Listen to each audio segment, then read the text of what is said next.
ప్రపంచం మొత్తం చీకొడుతున్న బుద్ధి మార్చుకొని పాకిస్తాన్కు ఇప్పుడు సొంత మిత్రదేశమే కోలుకోలేని షాక్ ఇచ్చింది. ఉగ్రవాదుల దేశంగా ఇప్పటికే ముద్ర వేయించుకున్న పాకిస్తాన్ ఇప్పుడు బిచ్చగాళ్ళు నేరగాల దేశంగా మారిపోయింది. పాకిస్తానీయులు తమ దేశానికి రావద్దంటూ ఓ ముస్లిం దేశమే బహిరంగంగా ప్రకటించడం ఇప్పుడు అంతర్జాతీయంగా చర్చనీయాంశమైంది.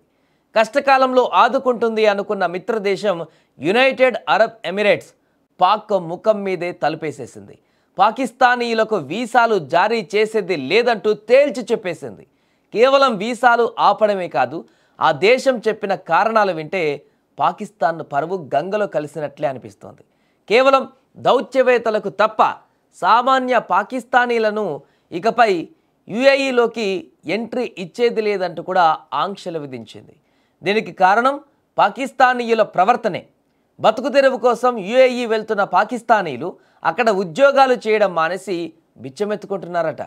మరికొందరు దొంగతనాలు నేరాలలో పాల్గొంటూ యుఏఈ భద్రతకే ముప్పు తెస్తున్నారట. ఈ విషయాన్ని స్వయంగా పాకిస్తాన్ సెనెట్ కమిటీలోనే చర్చించారు.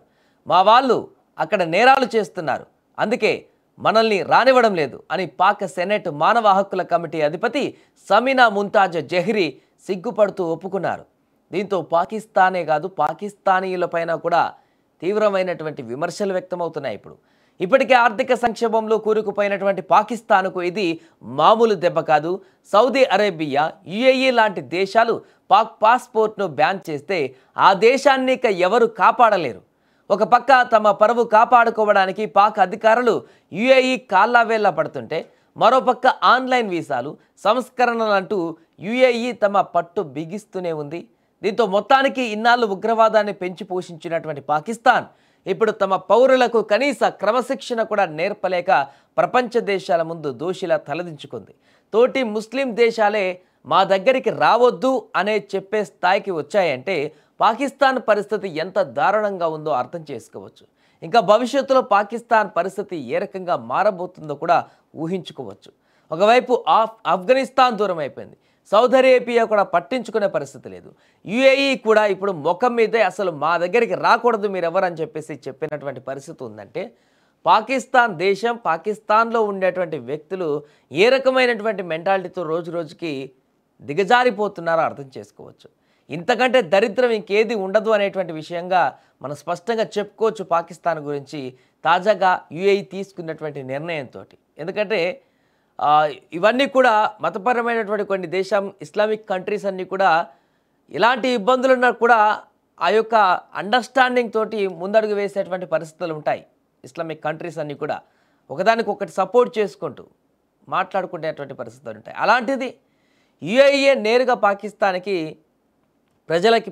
ప్రజలకి ఎవరికి రావద్దని చెప్పుకున్నారంటే వాళ్ళ బిహేవియర్ ఏ రకంగా ఉంది, వాళ్ళ ప్రవర్తన ఏ రకంగా ఉంది, వారు వేరే దేశాలకు వస్తే అక్కడ చేసేటువంటి కార్యక్రమాలు ఏ రకంగా ఉన్నాయనేటువంటి దీన్ని కూడా స్పష్టంగా చెప్పుకోవచ్చు. అందుకే ముఖం మీద చెప్పేసింది ఎవరు మా దేశానికి రాకూడదని చెప్పేసి. ఉంటే ఆ దేశంలో సావండి, లేకుంటే ఇంకెక్కడికి రానికి లేదనేది విషయం కూడా మనకు దీని ద్వారా స్పష్టం అవుతుంది. ఎందుకంటే ఇతర దేశాలు ఏ దేశాల్లో కూడా నమ్మేటువంటి పరిస్థితి లేదు పాకిస్తాన్కి సంబంధించినటువంటి ప్రజలు. ముఖ్యంగా మన దేశంలో కానీ, ఇంకా ఇతరత్ర అమెరికా లాంటి దేశాల్లో కానీ, ఇతరత్ర దేశాల్లో కానీ, అమెరికా బయటికి పాకిస్తాన్తో బాగున్నప్పటికీ కూడా పాకిస్తాన్ నుంచి వెళ్ళేటువంటి ప్రజలని అక్కడ పెద్దగా ఎక్కువగా ప్రిఫరెన్స్ ఇచ్చినటువంటి పరిస్థితులు కూడా కనిపించవు. తక్కువ మంది వెళ్తుంటారు అక్కడికి, చాలా తక్కువ మంది.